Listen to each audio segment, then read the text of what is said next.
Chloé Cooper. Chloé Cooper, c'est comme le H au début du mot homme, inutile. Pourquoi le H au début du mot homme, Bah, c'est le H au inutile? début du mot homme, tu le prononces pas. Ouais, c'est vrai, mais on a tellement l'habitude que ça ferait bizarre. Oh, bah, on n'a pas du tout l'habitude de Chloé dans la télé, on verrait rien de bizarre si elle disparaissait. Hein. Ok. Aurélie d'Autremont. Fort caractère, fort tempérament, mais un amour de fille. Eh ouais, vous aviez partagé la même aventure. On a dans Les partagé Princes, la hein. même aventure, ça s'est très bien passé. Et vous êtes belge. On est belge, on aime les frites. Et ça s'est très très bien passé. Et encore aujourd'hui, on a quelques petites nouvelles. On se donne des nouvelles régulièrement. Mais c'est une fille avec un très grand cœur. Mélanie Dedigama, que tu as connue en tant que princesse Ouais. dans Les Princes 5 et que tu vas retrouver dans la Villa 4. Mélanie, ben on avait, en fait, si tu veux, j'appréhendais de la voir dans la villa parce que quand on a terminé le tournage des Princes, j'ai plus jamais eu de nouvelles de sa part. Alors que moi, j'avais été lui donner des nouvelles, mais j'avais Vous étiez jamais. copines, en plus. Ouais, on était copines, mais j'avais jamais eu vraiment de suite. Donc j'étais quand même déçue. Donc voilà, j'ai attendu d'aller dans la villa pour régler ce qu'on avait à régler, mais de toute façon, vous verrez ça sur vos écrans très prochainement. On aura la réponse. Vous auriez la réponse. Virgile Pignon. Ah, le regard est tombé. Ex. C'est tout.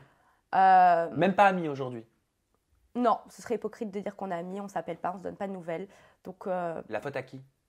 la faute à lui. La faute à quoi? Bah, la faute à son amourette, je pense.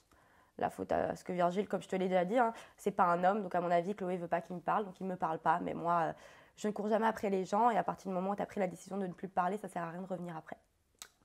Fidji. J'ai adoré. Coup de cœur. Adorable, très gentille fille. Je l'ai pas vue très très longtemps. Je l'ai vraiment croisée. Mais un amour de fille. Ilan. Ilan que tu as fréquenté aussi, enfin fréquenté en tant Dans qu'ami, Les Princes. dans Les Princes 5. Ouais. Très ambigu. C'est-à-dire Bah, vous verrez ça dans la villa. Il y a eu. ambigu sexuellement? Non, on n'a Ah jamais couché ensemble. Non, mais ambigu au niveau de sa Ami- sexualité à lui? Non, Ah. ambigu au niveau de notre relation amicale, parce qu'on était très amis aussi. C'est un Mais déconneur, Ilan. C'est un déconneur, c'est un showman, Ilan. Hein. Là, pour le coup, enfin, est-ce qu'il te fait pas penser à Virgile? Je parle pas physiquement. Je parle au niveau de la déconnade. Non, parce que Ilan, il n'est pas aussi teubé que Virgile. Donc non, ça n'a rien à voir, je trouve. Ilan, il déconne dans un humour un peu piquant, tu vois ce que je veux dire? Je sais pas comment t'expliquer. Il aime bien piquer les gens, il a cette petite arrogance.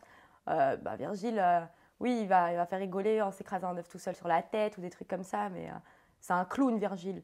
Mais Ilan, il a vraiment ce charisme en plus que quand il essaie de faire rigoler, c'est toujours un petit tact. Je sais pas comment t'expliquer.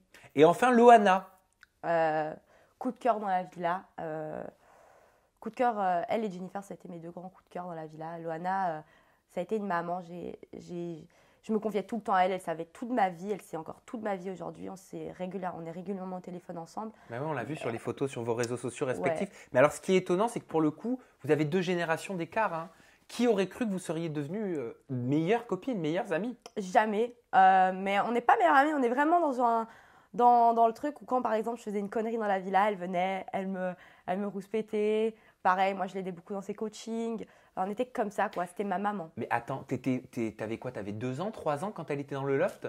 J'étais pas née, je crois. C'était en 2001. 2001. J'avais 3 ans. T'avais 3 ans. Ouais. Tu la connaissais, Loana? Non, enfin, je la connaissais bien évidemment. C'est Loana, tu vois. Qu'est-ce que tu savais d'elle? Quelle image t'avais d'elle? Ben, j'avais l'image d'une fille qui avait eu pas mal de souffrances dans sa vie. Oui, c'est vrai. Je crois que j'avais vu une interview en plus avec toi. Oui, c'est avec toi. On avait fait dans le lieu de son enfance. J'avais même pas commencé à faire de la télé et tout, et j'avais vu ça, cette interview avec toi, donc je savais, ben voilà, c'était une Qu'est-ce fille que tu avais qui avait pensé pas- de cette interview? Ben, j'ai trouvé touchante, Loana. J'ai toujours su, en fait, même parmi l'interview, je voyais que c'était une fille avec un grand fond, et c'est très rare de trouver des gens que tu regardes dans les yeux et qui n'ont aucune pensée négative, qui n'ont aucun sous-entendu. Aucune once de méchanceté. Et surtout dans le monde de la télé-réalité, c'est très rare. Elle a une naïveté hyper touchante, en fait.